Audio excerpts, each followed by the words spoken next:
মহিলারা হলো পর্দায় থাকার জিনিস। আলমারআতু আওরাতুন, এই মহিলারা যখন পর্দায় থাকতে চায় না, কোন মহিলা যখন পর্দার বিধানটাকে অমান্য করে যখন শয়তানের টার্গেটে পরিণত হয়ে যায়, আল্লাহ পাকের নবী ঘোষণা দিয়েছেন পর্দা না করার কারণে ওই মহিলাটাকে শয়তান স্পর্শ করে পর্দার বাহিরে নিয়ে আসার দায়িত্ব গ্রহণ করে। আল আহজাব, এটা পবিত্র কোরআনুল কারীমের 33 নম্বর সূরা। পবিত্র কোরআনুল কারীম আল্লাহ পাক 114টি সূরা দিয়েছেন। 100 কয়টা? তার মধ্যে হলো একটা হলো মাক্কি আর একটা হলো মাদানী। সূরা আহজাব 33 নম্বর সূরা। এই সূরার মধ্যে আল্লাহ পাক সর্বমোট আয়াতে কারিমা দিয়েছেন 73টা। তার মধ্য থেকে আমি আপনাদের সামনে 32 এবং 33 নম্বর আয়াতে কারিমা তেলাওয়াত করেছি। এই 32 এবং 33 নম্বর আয়াতে কারিমা নির্যাস করলে, তাফসীর করলে আমরা পর্দায় থাকতে গেলে একটা মহিলার 9টা উপকারিতা পাই। কয়টা? একটা মহিলা যদি পর্দায় থাকতে চায়, পর্দা যদি করে, তাহলে এই 9টা উপকার আমার আল্লাহ পাক ওই মহিলাটাকে দান করবেন। বলেন সুবহানাল্লাহ। অনেকে প্রশ্ন করতে পারেন যে হুজুর আজকে মহিলার ওয়াজ নিয়ে আসছেন কেন? নিয়ে আসছি এই কারণে, আমরা স্বাভাবিকভাবে বক্তার আলোচনা করি, শুধুমাত্র পুরুষদের ক্ষেত্রেই করি, কিন্তু আমাদের ক্ষেত্রে আমরা কিন্তু মহিলাদের ওয়াজটা খুব কম করি, ঠিক কিনা বলেন? এজন্য আমাদের উচিত মহিলাদের ওয়াজটাও কি বেশি বেশি করে করতে হবে। এজন্য আজকের আলোচনার বিষয় হলো পর্দায় থাকার উপকারিতা। পর্দায় থাকার কি উপকারিতা? বললাম যে 9টা উপকার। একটা মেয়ে যদি পর্দায় থাকতে পারে তাহলে 9টা উপকার আল্লাহ পাক ওই মেয়েটাকে দান করবেন। বলেন সুবহানাল্লাহ। এখন আজান হবে, যে যে জায়গায় আছেন ওই জায়গায় বসে থাকবেন। আজানের পর আমাদের আলোচনা 1-10 মিনিট পর্যন্ত চলবে, তারপর সবাই একটাই আমরা এখানে জামাত আদা করব ইনশাআল্লাহ। সবাই বসে থাকেন। আজান দেন একজন। আমরা তেলাওয়াত করেছি এই আয়াতে কারিমা। তেলাওয়াত থেকে পর্দায় থাকার উপকারিতা সম্পর্কে 9টা উপকার আল্লাহ পাক এই আয়াতে কারিমার মধ্যে দান করেছেন। বলেন সুবহানাল্লাহ বিহামদি। নাম্বার 1, ভালো করে মনে রাখেন, কোন নারী যদি পর্দায় থাকতে পারে তাহলে তার 1 নাম্বার উপকারিতা হলো আল্লাহ পাক পুরুষ এবং নারী দুই জাতির যৌনাঙ্গটাকে আল্লাহ পাক হেফাজত করবেন। বলেন সুবহানাল্লাহ। এখন প্রশ্ন জাগে, আজকালকে আমাদের যুগে যে সমস্ত মেয়েরা যে পর্দাগুলো করে বেড়ায়, এই পর্দার বিধান অনুযায়ী আল্লাহ পাক যেটা বলেছেন, তারা কি সেরকম পর্দা করে? সবাই বলেন। পর্দার সিস্টেমটা হলো একটা মেয়ে বোরখা পরবে যার আশপাশ এবং যার অঙ্গভঙ্গিতে তার অন্তঃকরণ এবং দেহের কোনো অঙ্গ প্রকাশ পাবে না, এর নাম হলো পর্দা। কিন্তু আমার সমাজে পর্দার সিস্টেমটা হলো তারা বোরখা পরে, পিছনে আবার টাইট ফিটিং করার জন্য আবার 2টা ফিতা সেখানে দেয়, ঠিক কিনা বলেন? তাহলে এই পর্দা আর আল্লাহর রাসূলের জামানার এই পর্দা দুইটা কি এক হলো? এক হলো না। এজন্য আল্লাহ রাব্বুল আলামিন বান্দাদেরকে জানাই দিলেন, বান্দারা শোনো, পর্দায় থাকার 1 নম্বর উপকারিতা হলো কোন পুরুষ এবং কোন নারী যদি পর্দায় থাকতে পারে, আল্লাহ রাব্বুল আলামিন বলেন ওই নারী এবং ওই পুরুষের যৌনাঙ্গটাকে আল্লাহ পাক হেফাজত করবেন। বলেন সুবহানাল্লাহ। সুতরাং রব্বে কারীম নারী এবং পুরুষকে এখানে ইরাদা দিলেন, নারী এবং পুরুষকে তার সতীত্বের হেফাজতের গ্যারান্টি দিলেন। কোন নারী এবং কোন পুরুষ যদি আল্লাহর বিধান অনুযায়ী, আল্লাহর রাসূলের আদর্শ অনুযায়ী তারা যদি পর্দার বিধান মানতে পারে, আল্লাহ রাব্বুল আলামিন বলেন ওই নারী ওই পুরুষ পর্দায় থাকার কারণে কখনো তারা যৌনাঙ্গ দিয়া খারাপ মেলামেশায় তারা জড়িত হতে পারবে না। সুবহানাল্লাহ। সুতরাং নারী এবং পুরুষের উচিত হবে তাদের ফরজ পর্দার বিধানটা মানা। আল্লাহ রাব্বুল আলামিন একটা পুরুষের সতর করে দিয়েছেন কোমর থেকে তার নাভি থেকে তার হাঁটু পর্যন্ত, এটা পুরুষের সতর। অথবা মহিলা যারা আছেন মাথা থেকে পা পর্যন্ত প্রত্যেকটা অঙ্গ একটা মহিলা ঢেকে রাখবে, এটাই তার সতর। এই দুইটার বাহিরে যদি তারা ফরজ পর্দার বিধান লঙ্ঘন করে চলাফেরা করে, আল্লাহ পাক বলেন তাহলে অবশ্যই তারা শয়তানের একদম তীরে নিক্ষেপ হয়ে যাবেন। শয়তান কিন্তু সব সময় চায় একটা নারী যেন উলঙ্গ থাকে। শয়তান সব সময় চায় একটা পুরুষ যেন খারাপ চরিত্র ধারণ করে। তার কারণ হলো কোন পুরুষ যদি খারাপ চরিত্র ধারণ করতে পারে আর কোন মহিলা যদি উলঙ্গ অবস্থায় থাকে, শয়তান দুইজনার অন্তঃকরণে কুমন্ত্রণা দিয়া দুইজনার মধ্যে মিলন ঘটায়া শয়তান সেখান থেকে চলে যাবে আর আপনি জাহান্নামের খড়িতে নিক্ষেপ হয়ে যাবে। ঠিক না? শয়তান চাবে পুরুষও বেসতর্ক থাক, নারীরাও বেপর্দায় থাক। তার কারণ নারীরা বেপর্দায় থাকার অর্থ হলো পুরুষের চক্ষু দিয়া লোলুপ দৃষ্টিটা ওই নারীর প্রতি পড়বে, ওই নারীর লোলুপ দৃষ্টিটা ছেলের প্রতি পড়বে। তখন দেখবেন দুইজনাকে শয়তান ভর করলে, দুইজন যখন মিলিত হবে জেনায়, তখন শয়তান সেখান থেকে চলে যাবে, আপনার বন্ধু থাকবে না, আর আপনি নিজেই জাহান্নামের কীট হয়ে গেলেন। ঠিক কিনা বলেন? এজন্য আল্লাহ রাব্বুল আলামিন বান্দাদেরকে জানাই দিয়েছেন, হে পৃথিবীর বান্দারা শোনো, কুল্লিল মুমিনিনা ইয়াগুদ্দু মিন আবসারিহিম ওয়া ইয়াহফাযু ফুরুজাহুম যালিকা আযকা লাহুম ইন্নাল্লাহা খাবীরুম বিমা তা'মালুন।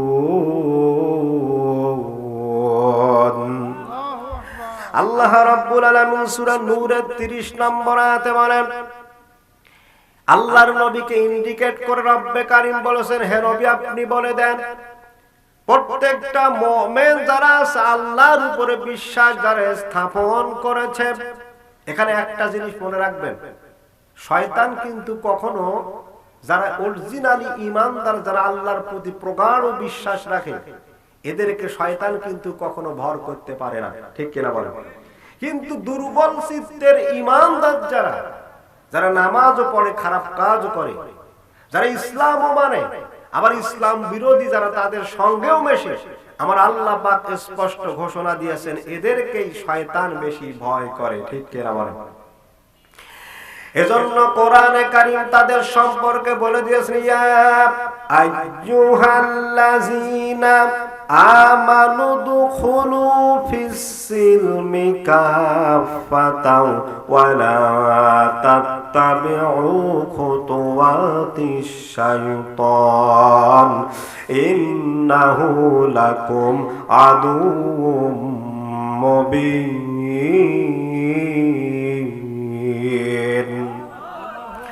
আল্লাহ রাব্বুল আলামিন সূরা বাকারার বলে দিয়েছেন, হে দুনিয়ার ঈমানদারেরা শোনো, ইসলামে তুমি অর্ধেক প্রবেশ করতে পারবে না। অবশ্যই তোমাকে ইসলামে দাখিল হতে গেলে, ইসলামে প্রবেশ করতে গেলে তুমি কিন্তু অর্ধেক প্রবেশ করতে পারবে না। তোমাকে ইসলামে প্রবেশ করার অর্থই হলো পূর্ণাঙ্গ আল্লাহর দ্বীন তথা কোরআন মেনে ইসলামে প্রবেশ করার দরকার আছে না নাই? যেই বান্দাটা শুধুমাত্র অর্ধেক ইসলামে প্রবেশ করবে, যেই বান্দাটা ইসলামে পূর্ণ প্রবেশ করতে চাইবে না, আল্লাহ রাব্বুল আলামিন বলেন সেই বান্দা কখনো আল্লাহর খাঁটি মুসলমান হতে পারে না। সেই বান্দাটা তখন শয়তানের স্পর্শে একদম পাগল হয়ে যায়। শয়তান যখন কোন বান্দাকে স্পর্শ করে, কোন নারীকে যখন স্পর্শ করে, বেপর্দা কোন নারী যখন ছত্র অবলম্বন করে, আল্লাহ রাব্বুল আলামিন বলেন তখন বান্দাটা শয়তানের গোলাম হয়ে যাওয়ার কারণে ওই বান্দাটাকে দ্বীন ইসলাম তথা কোরআন থেকে বাহির করার দায়িত্ব ওই শয়তান গ্রহণ করে। ঠিক না? গ্রামে দেখবেন অনেক বিচারে তো আমিও উপস্থিত হই।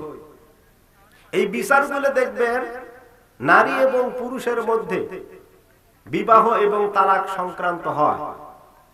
আল্লাহ পাকের রাসূল স্পষ্ট ঘোষণা দিয়েছেন, এই পৃথিবীতে যখন একটা নারী একটা পুরুষের মধ্যে যখন তালাক বিচ্ছেদ ঘটে, তখন শয়তান সেই জায়গায় সবচাইতে বেশি কাজ করে। আবার দুইজনের বিচ্ছেদ যখন ঘটে যায়, তখন শয়তান তাদেরকে বলে, আপনাদেরকে তো এই কাজ করার জন্য আমি বলি নাই। তার মানে শয়তান আপনাকে প্ররোচনাও দিল, আপনার কাজ যখন সমাধা হলো, তখন শয়তান আর সেই দোষের অংশীদারও হলো না। এজন্য সম্মানিত ভাইরা, পর্দার উপকারিতার 1 নম্বর উপকার হলো যে নারী এবং যে পুরুষ পর্দায় থাকতে পারবে, আল্লাহ পাক তাদের প্রথম উপকারটাই হলো তারা অবশ্যই তাদের যৌনাঙ্গের হেফাজতের দায়িত্ব আমার আল্লাহ পাক নিজ জিম্মায় গ্রহণ করবেন। বলেন সুবহানাল্লাহ। হাদিস শরীফ থেকে শোনাচ্ছি, মুসলমানের হৃদয়ের কান দিয়ে শোনেন। আল্লাহর নবী ঘোষণা দিয়েছেন, মহিলারা হলো পর্দায় থাকার জিনিস। আলমারআতু আওরাতুন। এই মহিলারা যখন পর্দায় থাকতে চায় না, কোন মহিলা যখন পর্দার বিধানটাকে অমান্য করে যখন শয়তানের টার্গেটে পরিণত হয়ে যায়, আল্লাহ পাকের নবী ঘোষণা দিয়েছেন, পর্দা না করার কারণে ওই মহিলাটাকে শয়তান স্পর্শ করে পর্দার বাহিরে নিয়ে আসার দায়িত্ব গ্রহণ করে। ঠিক না? অনেক বাড়িতে দেখবেন স্বামী তার স্ত্রীকে পর্দা করার কথা বলে, স্ত্রী স্বামীর কথা শোনে না, এরকম আছে না? আবার কোন আলেম এবং ওলামা যখন পর্দায় থাকার বিধানের কথা নারীদেরকে উপস্থাপন করে, তখন নারী এবং পুরুষ জাতিরা তখন মনে করে বুঝি হুজুরেরা তাদের উপর দায় চাপাচ্ছে। এ দায়টা কিন্তু আমার নয়, বরং এই দায়ের বিধানটা আমি ইমরুলের তৈরি করা নয়, বরং এই পর্দায় থাকার বিধানের দায়িত্বটা আমার আল্লাহ পাক ফরজে আইনের বিধান প্রত্যেকটা পুরুষ প্রত্যেকটা নারীকে আল্লাহ পাক করে দিয়েছেন। বলেন সুবহানাল্লাহ। সম্মানিত ভাইরা, এখন নামাজের জন্য আপনার সারিবদ্ধ হয়ে যান। আমরা নামাজের পর বাকি আলোচনা 9টা পয়েন্টের মধ্যে একটা পয়েন্ট শুধুমাত্র অর্ধেক বলেছি, ওটাকে আল্লাহ পাক হেফাজত করবেন। বলেন সুবহানাল্লাহ। আচ্ছা, পুরুষ এবং নারী দুইটা কিন্তু ভিন্ন জিনিস, এবং আল্লাহ পাক প্রত্যেকটার অঙ্গ প্রত্যঙ্গ ভিন্নভাবে আল্লাহ পাক তৈরি করেছেন।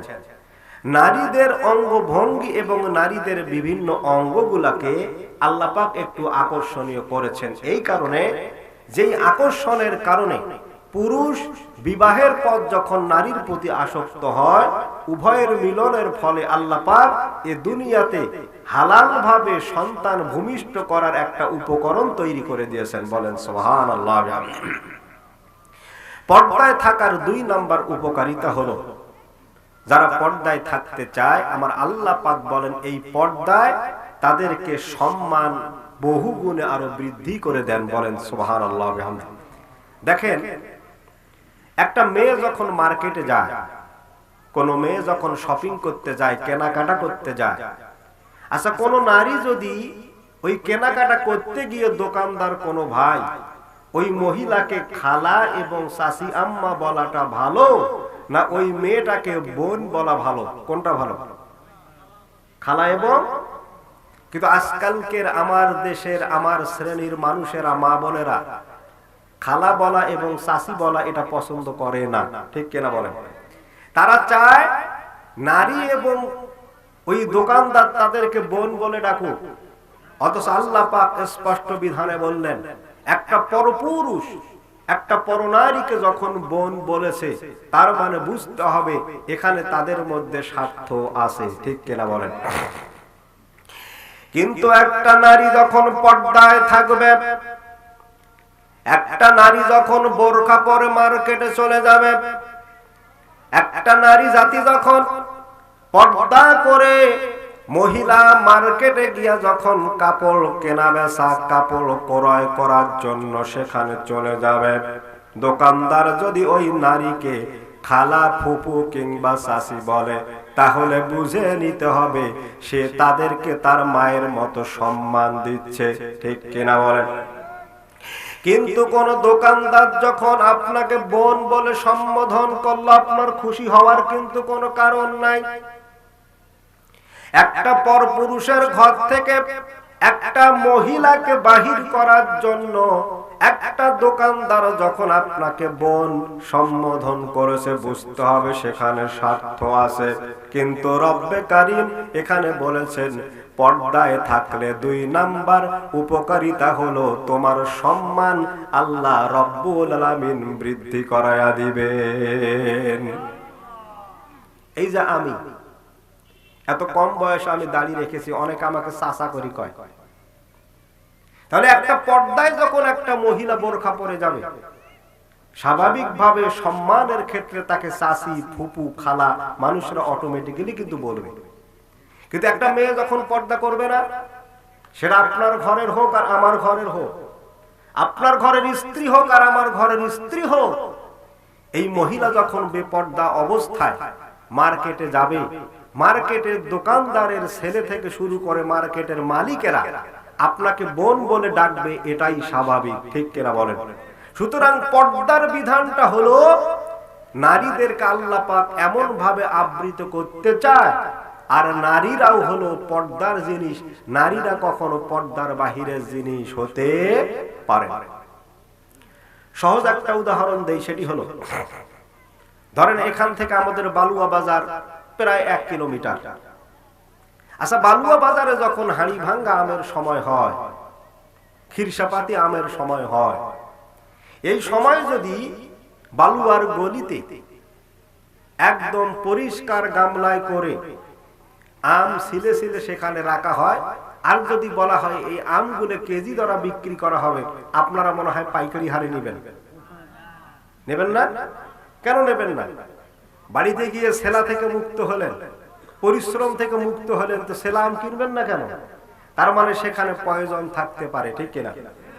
যদি একজন কলা বিক্রেতা তার মালভোগ কলা একদম মজায়া হাটের মধ্যে সমস্ত খোলসটাকে ছিলে সসপ্যানের মধ্যে করে রেখে যদি বলে যে কলা আজকে মাত্র 1 টাকা কেজি, আপনারা মনে হয় পাইকারি হারে নেবেন? এটাও নেবেন না? তাহলে আমও নিলেন না, কলাও নিলেন না। তার অর্থ হলো এই সেলা কলার মধ্যে প্রয়োজন থাকতে পারে, সেইটাকে ভয় করে আপনি ওই কলাটা ক্রয় করলেন না। অনুরূপ ভাবে যে সমস্ত মেয়েরা বেপর্দায় চলাফেরা করে, অবশ্যই আল্লাহর রাসূল ঘোষণা দিয়েছেন ওরা সেলা কলার মতো প্রয়োজন যুক্ত, ঠিক কিনা বলেন? এজন্য আল্লাহ রাব্বুল আলামিন মহিলাদেরকে সতর্ক করে বলে দিলেন, মহিলারা শোনো, পর্দায় থাকলে আপনার 2 নাম্বার উপকারিতা হলো আপনার সম্মানটা বৃদ্ধি করে দিবেন কে?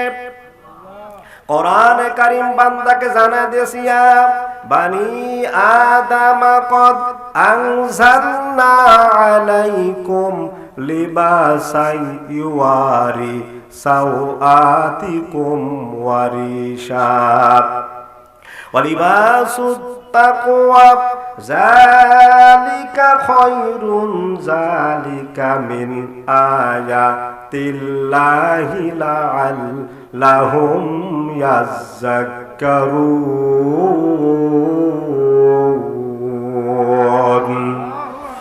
আল্লাহ রাব্বুল আলামিন সূরা আরাফের 26 নম্বর আয়াতে বলেন, হে দুনিয়ার আদম সন্তানেরা তোমরা শোনো, কদ আনজালনা আলাইকুম লিবাসা, প্রত্যেকটা মানুষের জন্য আমি আল্লাহ রাব্বুল আলামিন একটা সতরের ব্যবস্থা করেছে, একটা কাপড়ের ব্যবস্থা করেছে।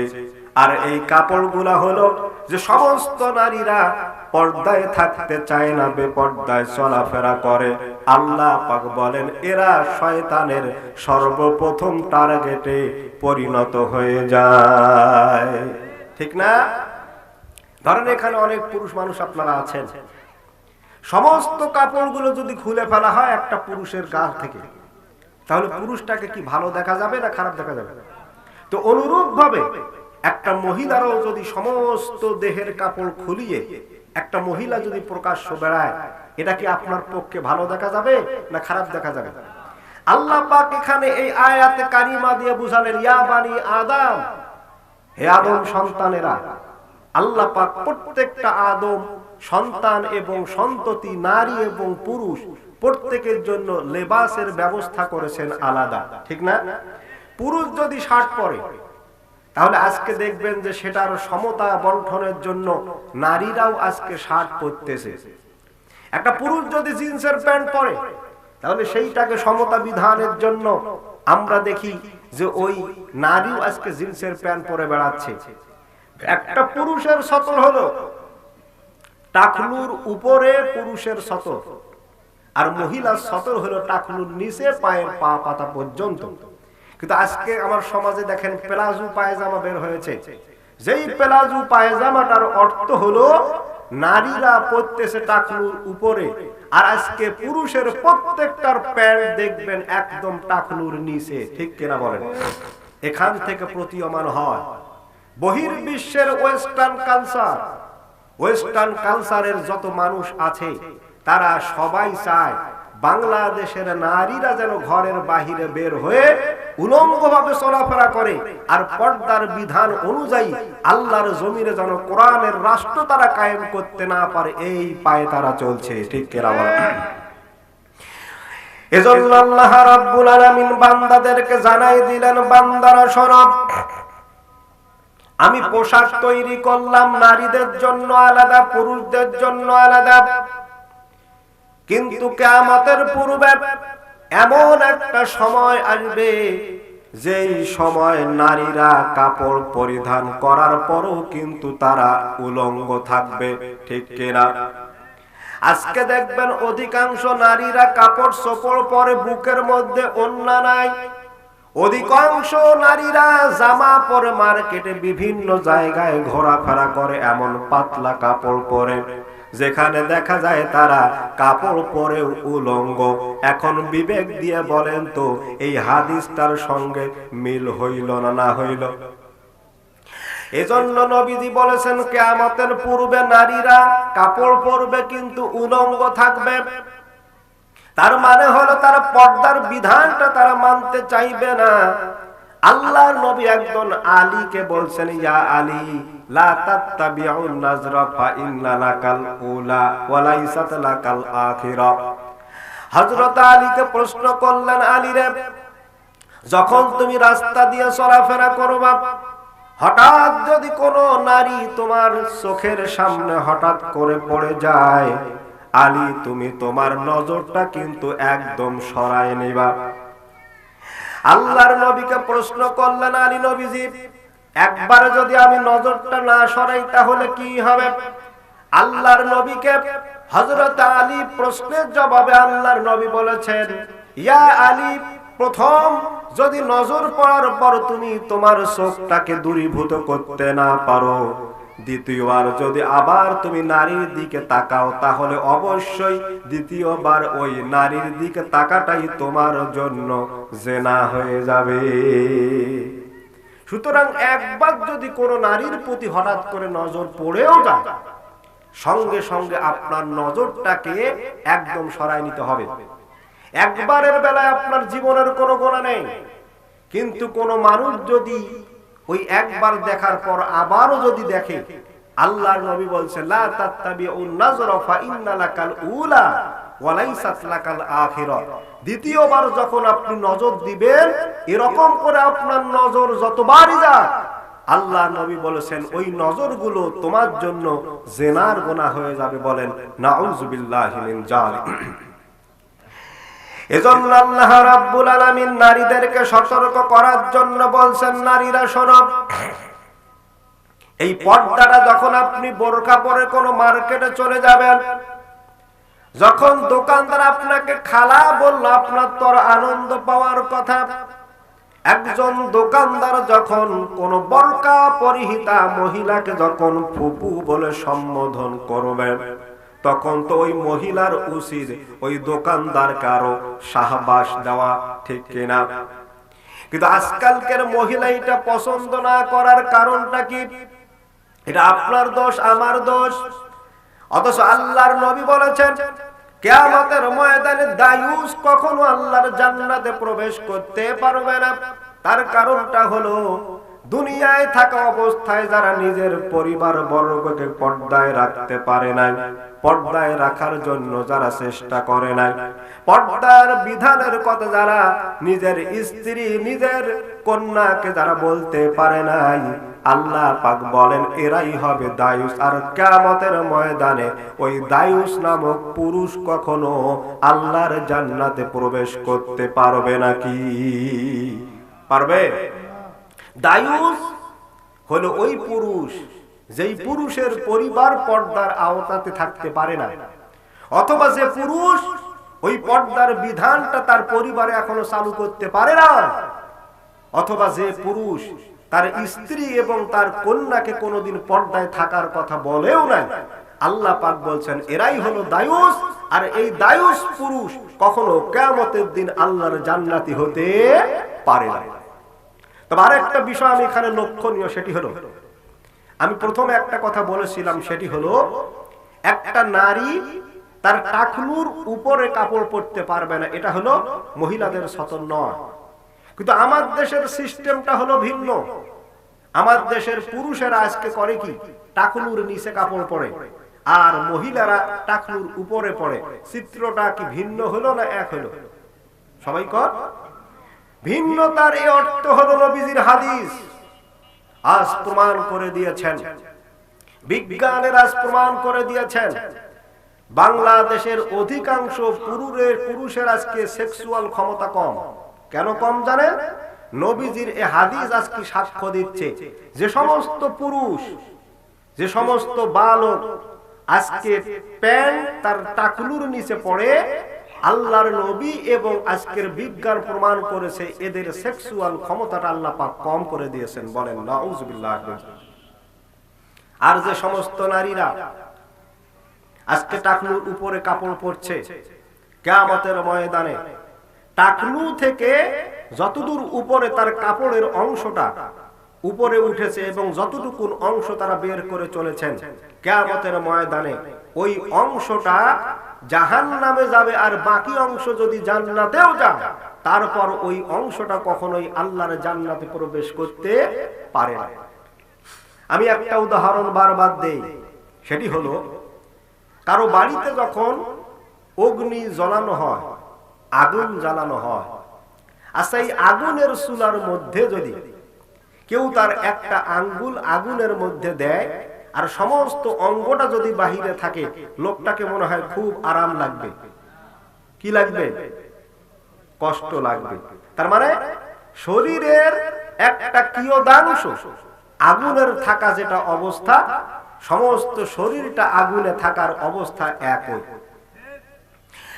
অনুরূপ ভাবে হাসরের ময়দানে মহিলা মা বোনের হৃদয়ের কান দিয়ে শোনেন, হাসরের ময়দানে যখন বিচার ফয়সালাটা হয়ে যাবে, আল্লাহ রাব্বুল আলামিন নারী জাতিকে প্রশ্ন করবেন তুমি পর্দা করেছো কিনা। তখন নারী জাতির সমস্ত অঙ্গ প্রত্যঙ্গ কিয়ামতের ময়দানে সাক্ষ্য দিয়ে দেবেন। তখন যেই অঙ্গ আপনি বের করে পরপুরুষকে দেখিয়েছেন সেটাও সাক্ষ্য দিয়ে দেবেন। আপনি হাতের কোন অংশ বাহির করেছেন পরপুরুষকে স্পর্শ করার জন্য, সেটাও বাহির হয়ে যাবে। আপনি মাথার চুল উস্কো খুস্কো ভাবে চলাফেরা করেছেন, মাথাটা কখনো হিজাব দিয়ে আপনি ঢাকতে পারে নাই, সেটাও প্রকাশ হয়ে যাবে।